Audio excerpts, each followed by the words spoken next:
Okay, this is Karen. I'm re-recording the trach care as to the current procedures that is being followed, that you will have to follow for your checkup. So I'm going to do my hand hygienes, which you probably cannot see, but I'm doing my hand hygiene. You will have to do actual hand hygiene if you have this, but as with all your checkoffs, you have to use the alcohol, or you have to go to the sink with soap and water, or you do not get credit for it. All right, so Miss Jones, I'm Karen, I'm your nurse today, and I need to do trach care. Is that all right with you? Are you feeling okay? All right, I'm gonna set you up a little bit to help you breathe better.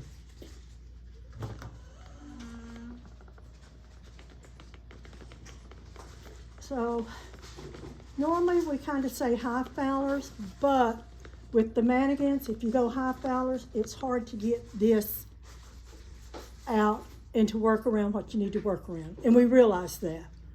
But as long as you're telling me in checkoff that you're going to high Fowlers, I'm good with that, okay? Now I'm going to put on my clean gloves. And if this is a new trach, I would have a gown on, possibly a mask on, because if they get to coughing, mucus is going to fly across the room. I would probably even have more eye protection on. That's just so you know. So, what I'm going to do is remove my trach. Do not throw them away. And I'm going to remove my gauze. Now, I have put trash cans on the mountain campus at every bed today. All right, so we've got that done. That's all I need to do with my clean gloves. So now they come off. I am going to clean my hands again.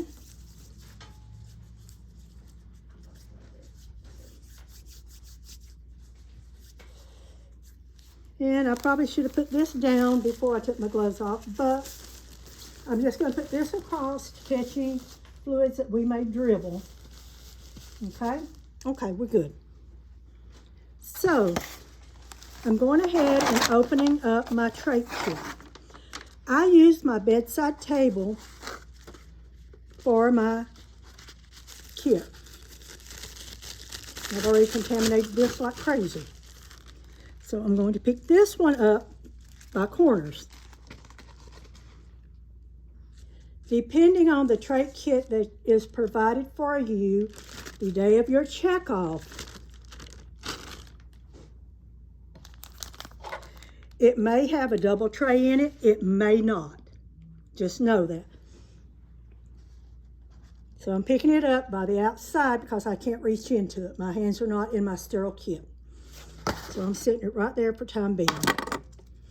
And this magically becomes sterile. So into the sterile field it went. So I am going to put on my sterile gloves.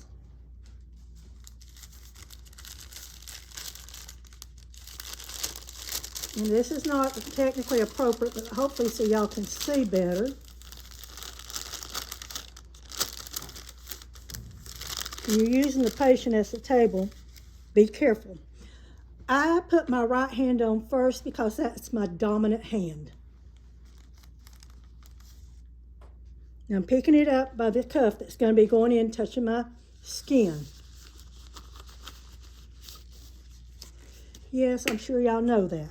But we have a few people who do not work in areas that really provide sterile gloves. Then when I'm using this one, I'm going up in the cuff.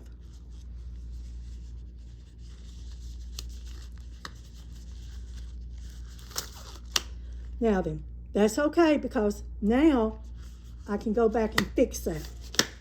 I just can't really do a lot of touching anywhere else. I should have taken my watch off, but I didn't. So now I can touch in my sterile kit. Not the outside, but the inside. And I just dump it on my sterile field that I have created. And then I would have whoever's in the room helping me pour my peroxide and stuff in, okay?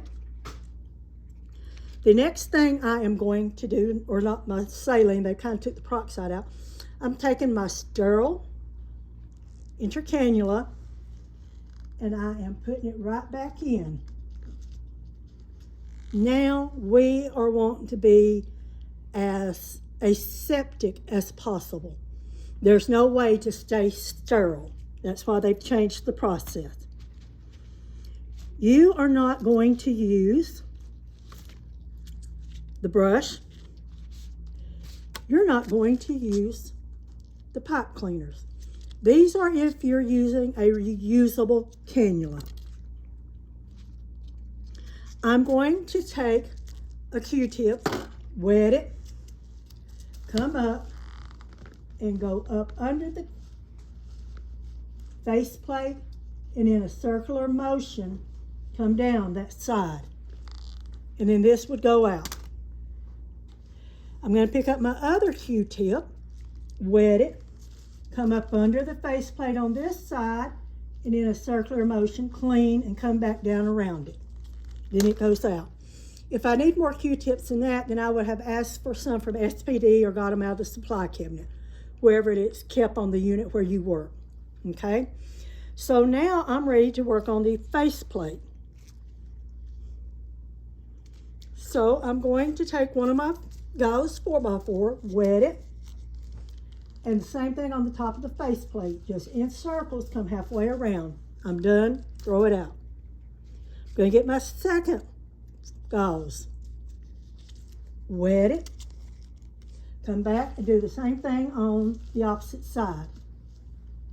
Throw it out. Now, I am going to take a dry 4x4 and dry the faceplate. Under it should be dry by now. If not, you would have to have extra because you don't get extra in this, okay? So now I'm gonna do this side, just the circular motion coming down. Like I said, if this is new, it's gonna have all kinds of secretions dried to it. You have to have extra supplies. You just have to contact the appropriate person or get them out of the cabinet so you have them. Not an issue. Now, best I remember, according to your sheet, the next thing you do is replace your little thing here.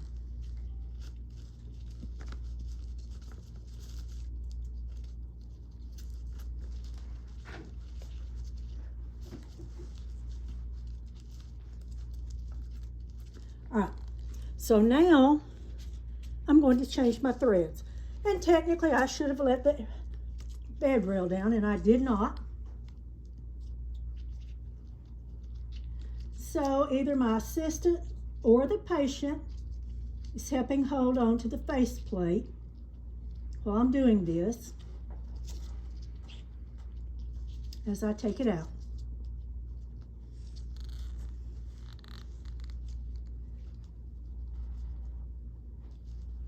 Going to pull it through.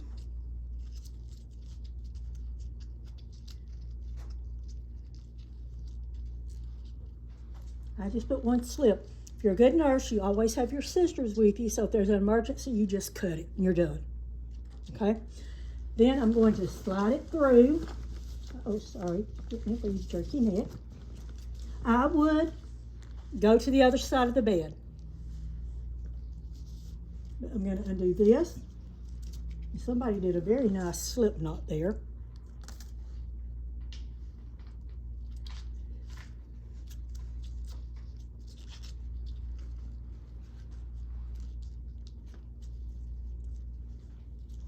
You want to make sure you can get 2 fingers between the line and their necks so you know you're not cutting off blood supply.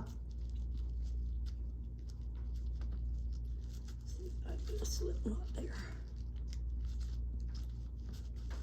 And there's my slip knot. So at this point, I would go back and recheck respirations. Are you breathing okay?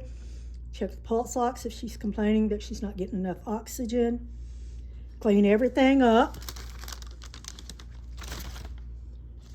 Move this off of her. And recline her back down.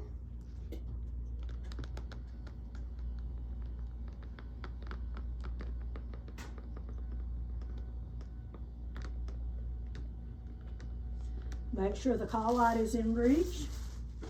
Yes, she has no questions. Remove my sterile gloves. Do my hand hygiene. And throw my supplies away. That's it.